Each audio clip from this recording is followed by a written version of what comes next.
bonsoir à ceux qui sont sur le panel. Moi, ma question, professeur, est-ce que notre pays, la Côte d'Ivoire, a encore des opposants? Merci. Et donc, cher maire, on aurait pu reformuler votre question. C'est quoi un opposant? Si on répond de cette façon à la question, tous les Ivoiriens comprendront s'ils ont des opposants ou pas.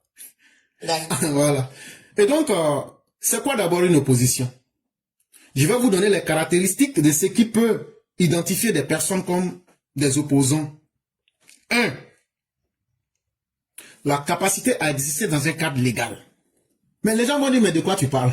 Oui, la capacité, j'ai dit, être capable d'exister dans un cadre légal. Ça veut dire, pour qu'il y ait d'abord une opposition, il faudrait qu'il y ait des hommes et des femmes qui respectent les institutions qui sont en place pour que ces institutions qui leur permettent d'exister, eux aussi puissent utiliser ces institutions-là pour montrer les limites de ces institutions. Or, les opposants ivoiriens ne reconnaissent pas les institutions. Parce qu'aujourd'hui, qu'est-ce qu'ils n'arrivent pas à comprendre quand on leur dit, si vous avez des problèmes, comme ça a été signé dans le 5e accord entre eux, les politiciens, que si vous avez des problèmes, vous partez vers l'institution concernée. Mais aujourd'hui, ils vous disent clairement que le président Ouattara est dans un mandat illégal. Qu'il est dans son 4e mandat. On leur dit, prenez la constitution, montrez-nous où il est écrit 4e mandat. Mais c'est une manière simple de dire, nous ne reconnaissons pas le cadre institutionnel qui est là. Donc, si tu ne reconnais pas le cadre institutionnel, sur quoi tu vas te baser pour dire que tu es opposant?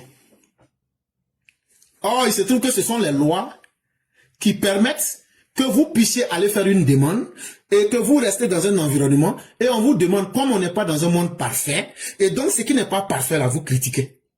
Mais à partir du moment où eux vous disent qu'ils ne reconnaissent pas ces institutions-là, comme dirait Rousseau, ils nous inscrivent dans l'état de nature.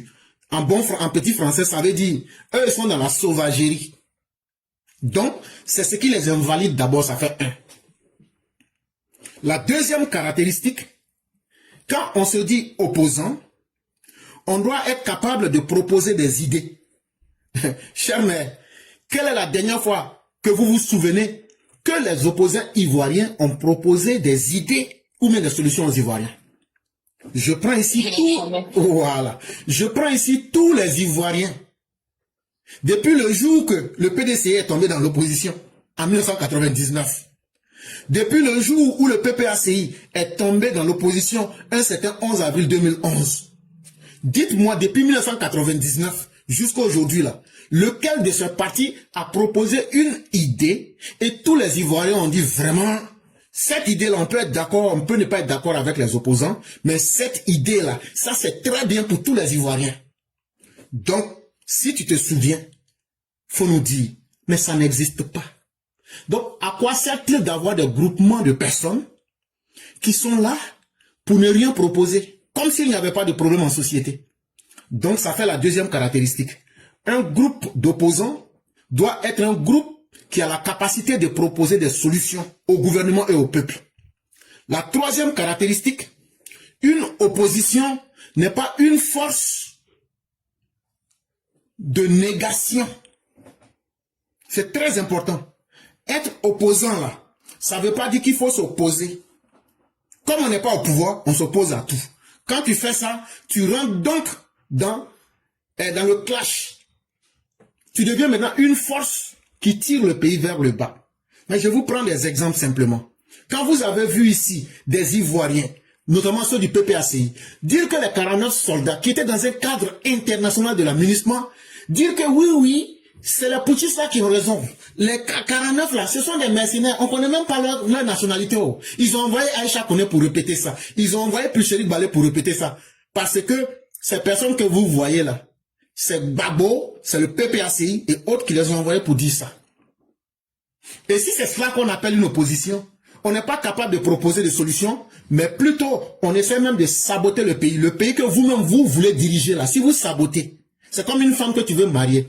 Si toi-même tu vas dire à tout le monde que c'est une Poclé, le jour qu'on va célébrer votre mariage là, on va t'appeler toi le mari de la femme Poclé. Est-ce que tu pourras supporter ce nom?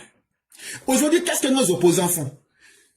Babo envoie Kone Katina en 2024 pour aller dire aux gens de l'AES là, quand moi Babo j'étais au pouvoir là, je n'aimais pas coup d'État. Mais maintenant que j'ai perdu le pouvoir, là, pour ne pas que la Côte d'Ivoire puisse avancer, là, venez, vous allez faire coup d'État en Côte d'Ivoire. Là, quand vous allez faire coup d'État, là, que ça réussisse ou que ça ne réussisse pas, ça va se gâter pour nous tous. Mais si ça réussit, là, que moi je prends le pouvoir, là, c'est fini aussi. On s'en fout de ce qui va se passer. Moi, je n'ai qu'à être au pouvoir simplement.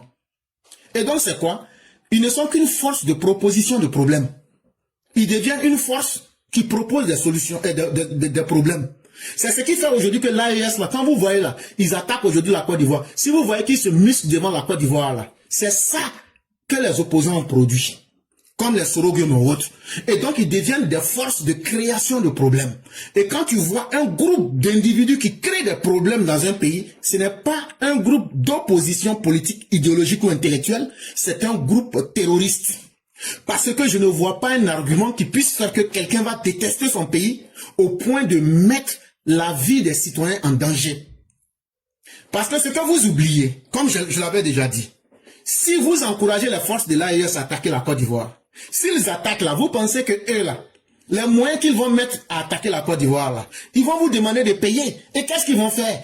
Ils vont, ce que le Rwanda fait à la RDC, République démocratique du Congo là, ils vont piller les biens et les ressources des endroits qu'ils peuvent atteindre facilement pour se payer sur le dos de la bête.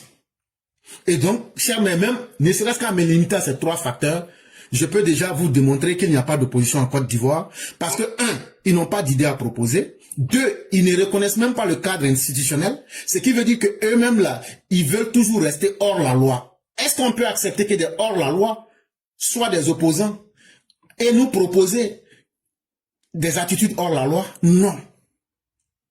Est-ce qu'une opposition peut véritablement exister sans être capable de montrer ce qui est bon pour le peuple?